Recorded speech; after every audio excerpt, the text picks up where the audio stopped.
Captain Trell of the Galactic Alliance watched from the observation deck as the human recruits filed into the training yard. He had spent 3 cycles studying Earth, classified as Death World XD 327, before being assigned to oversee integration of humans into the Alliance's defense forces. Despite his research, nothing could have prepared him for what he was about to witness.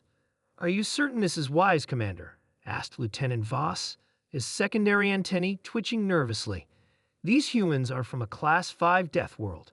Their physical capabilities alone make them dangerous." Commander Orla, the base's training officer, flicked her tail dismissively. "The Alliance needs soldiers who can withstand harsh environments. These humans volunteered. Besides, they look harmless enough."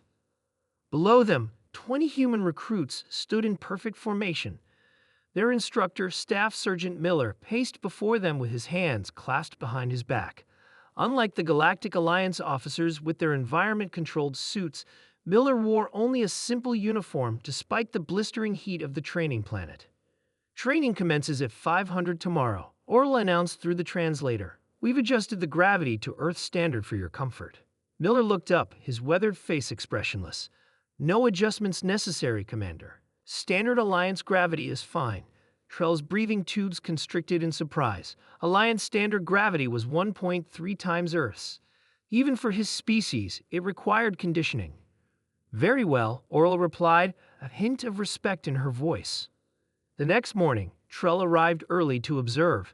The sun had barely crested the horizon when he spotted the humans running in formation. They had already completed 10 kilometers, according to the tracking system.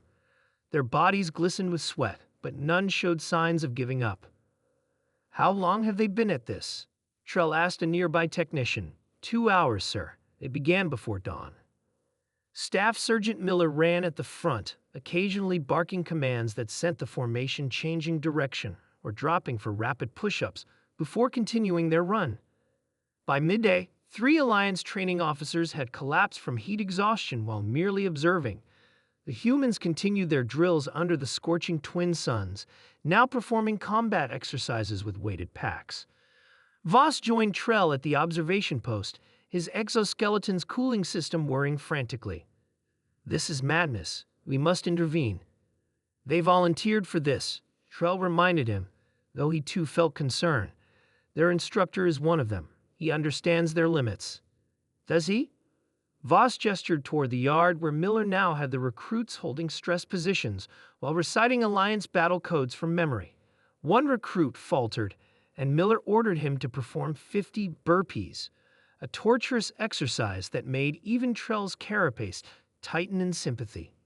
By evening, Commander Orla called an emergency meeting of the base leadership. The room buzzed with nervous energy as officers from 12 different species debated what they had witnessed.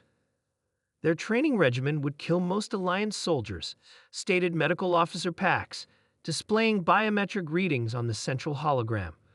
Yet their vital signs, while stressed, remain within their species parameters. "It's not just their physical tolerance," added Intelligence Officer Dram. "Their psychological conditioning is equally concerning. They'd push through pain that would render our warriors incapacitated." "Perhaps we should reconsider their role in the Alliance," suggested Voss.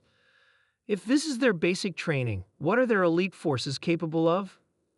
The door slid open, and Staff Sergeant Miller entered, standing at perfect attention despite having trained alongside his recruits all day. "You requested my presence, Commander?"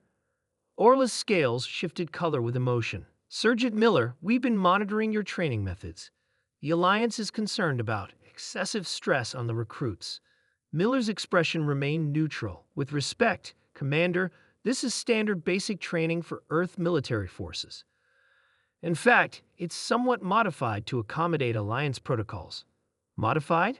Trell couldn't contain his shock. "You mean it's normally more intense?" "Yes, Captain.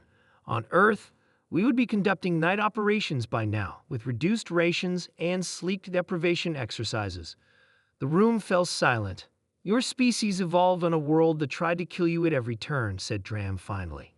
"Yet instead of merely surviving, you thrived by creating your own challenges."